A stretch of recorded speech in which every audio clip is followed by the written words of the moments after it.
కాకినాడ రూరల్లో కోడి పందాలు పెద్ద ఎత్తున జరుగుతున్నాయి. కోడి పందాలకు వెళ్తే బుల్లెట్ బండి ఎక్కొస్తామంటూ జుదగాలు క్యూ కట్టారు. పోటీలో విజేతలకు వెరైటీగా బుల్లెట్ బండ్లు ఇస్తున్నారు. కాకినాడ రూరల్ కరప మండలం గురజానపల్లిలో ఈ వేడుకలు జరుగుతున్నాయి.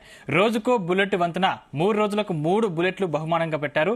రోజుకు 10 పందాల్లో 5 కంటే ఎక్కువ పందాలు గెలిచిన వారికి ఓ బుల్లెట్ ఇస్తారు. దీంతో పెద్ద ఎత్తున పందెం రాయళ్లు తరలివచ్చారు. దీనిపై మరిన్ని వివరాలు మా ప్రతినిధి సాంబశివరావు అందిస్తారు.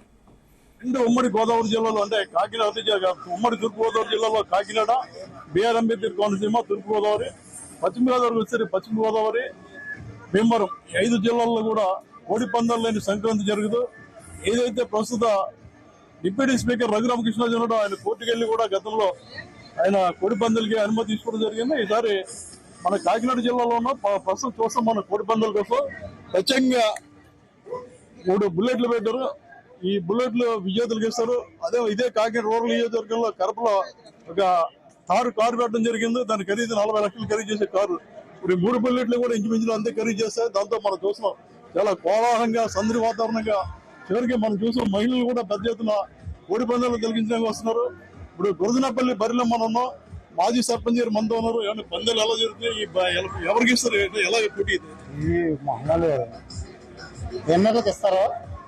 10 పందాలకి ఒక పంది ఎవరికి ఇష్టం అయితే వాళ్ళతో 6 పందాలు గెలిచి గెలుస్తారు. 6 పందాలు గెలుస్తారు. 3 రోజులకి 3 పందాలు 30 అవుతా. 3 రోజుకి ఒక బండి అంచనా 4,000 5,000 వస్తారు రోజుకి. అదేవిధంగా ఇక్కడ మిగతా ఏర్పాట్లు ఏమో మామూలు ఈ ఆడియో బాగా చూస్తారని కుర్చీలు కూడా బాగా సెట్ చేసి వేసాం. కాళ్ళు డబ్బులు చేయడం కూడా అన్ని సదుపాయాలు దొరుకుతాయి. అన్ని సౌకర్యం జరుగుతుంది. ఎలా ఉన్నాయి మీ ఊళ్ళో పందాలు ఎలా నిర్వహిస్తున్నారు? బండ్లు పోటీ పెట్టారు ఏంటి? ఇది ఇంత ముందు నుంచి 5 సంవత్సరాల పెట్టి కూడా మా గ్రామంలో కోడి పందాలు చక్కగా జరపడం జరుగుతుంది. ఈ బండి పోటీ కాదు, లాస్ట్ టైం కూడా చాలా బాగా విజయవంతంగా జరుగుతుంది. ప్రతి ఒక్కరు కూడా పండుగ అంటే ఈ కోడి పందాలు సముదాయం ఇది ఒక ఆనందంగా జరిగిపోతుందండి. ఇది ఇక్కడ జరుగుతున్న కోడి పందాలు అందరూ మనం చూస్తున్నాం. ఎల్ఈడి స్క్రీన్ లో చూస్తున్నాం. కోడిని పెట్టి పూర్తి స్థాయిలో అంటే ఎవరైతే లోపలికి రాను సామాన్యులు ఉంటారో వాళ్ళు బయట నుంచి ఎల్ఈడి స్క్రీన్ లో చూడడానికి ఏర్పాటు చేశారు. అయితే బాధాకరమైన విషయం ఏంటంటే 3 రోజులు పోలీసులు నానాడావిడి చేసి ఇలా కట్టినవన్నీ కూల్చేసి వెళ్ళిపోయారు. ఇవాళ మాట్లాడలేదు.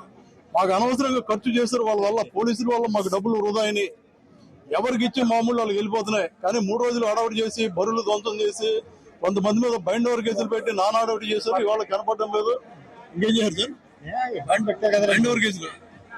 బైండోవర్ కేసులు పెట్టడం జరిగింది. కోడికత్తులు స్వాధీనం చేసుకోవడం జరిగింది. ఇన్ని చేశారు. కాబట్టి ప్రతి ఒక్కరు కూడా పోలీసుల పనితీరుని తీవ్రంగా విమర్శిస్తున్నారు. మొత్తం మీద చూస్తే మనం మాత్రం 3 బుల్లెట్లు ఎవరు దక్కించుకుంటారో ప్రతి ఒక్కరిలో ఉత్సాహం.